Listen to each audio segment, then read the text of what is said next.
Il robottino tagliaerba fa scattare il tuo antifurto perimetrale. Vediamo perché. Ciao, sono Davide Marcomini e nella vita faccio l'installatore di sistemi di sicurezza. Sono anche l'ideatore, fondatore del portale Top Security Advisor e autore della guida antifurbo. Nel canale aiuto l'utilizzatore a districarsi nel mondo dei sistemi di sicurezza. Nel video di oggi vorrei parlare appunto del fatto che il robottino tagliaerba possa o meno far scattare il tuo antifurto perimetrale. Vediamo che cosa succede e perché quando il robottino tagliaerba fa scattare l'antifurto perimetrale. Innanzitutto ci troviamo davanti sicuramente ad un antifurto, un impianto di allarme realizzato con rilevatori del tipo volumetrico. Per volumetrico intendo il classico rilevatore ad infrarossi passivi o doppia tecnologia, come se ne vedono tanti.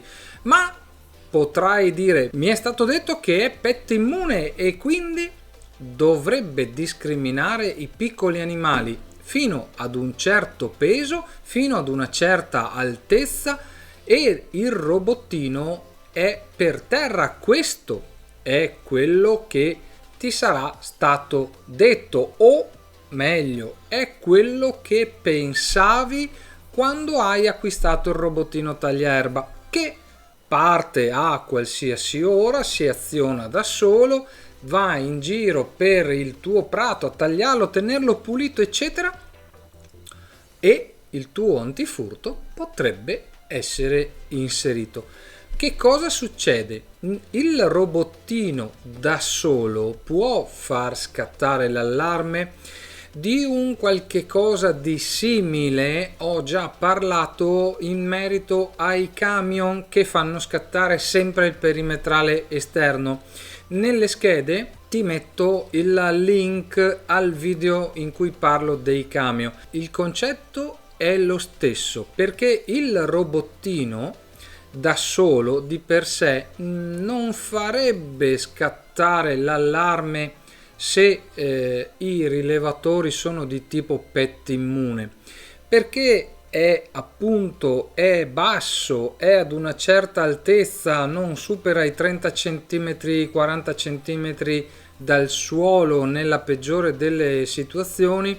Ma allora perché fa scattare l'allarme? Per la massa di aria calda, dopo un po' che lavora, l'aria che muove il motore del robottino è calda, che si sposta verso l'alto. Spostandosi verso l'alto vengono create le condizioni tali per cui il nostro rilevatore è giusto ed è corretto che faccia scattare l'allarme.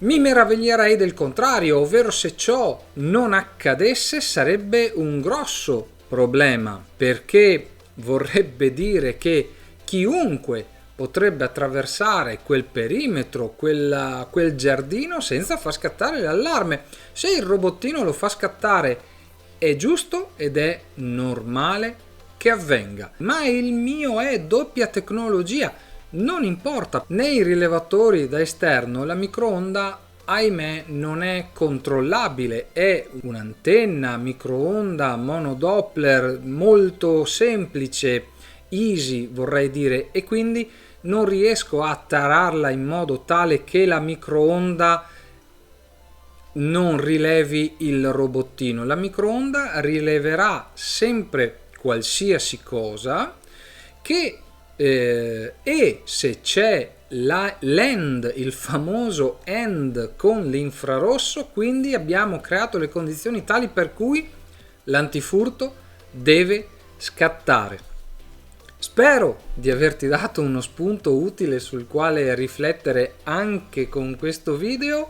Ringrazio tutti coloro che si sono iscritti al canale. Se non l'hai ancora fatto, iscriviti, spunta la campanella per non perderti gli aggiornamenti che andrò a pubblicare in futuro. Noi ci vediamo nei prossimi video. Ciao!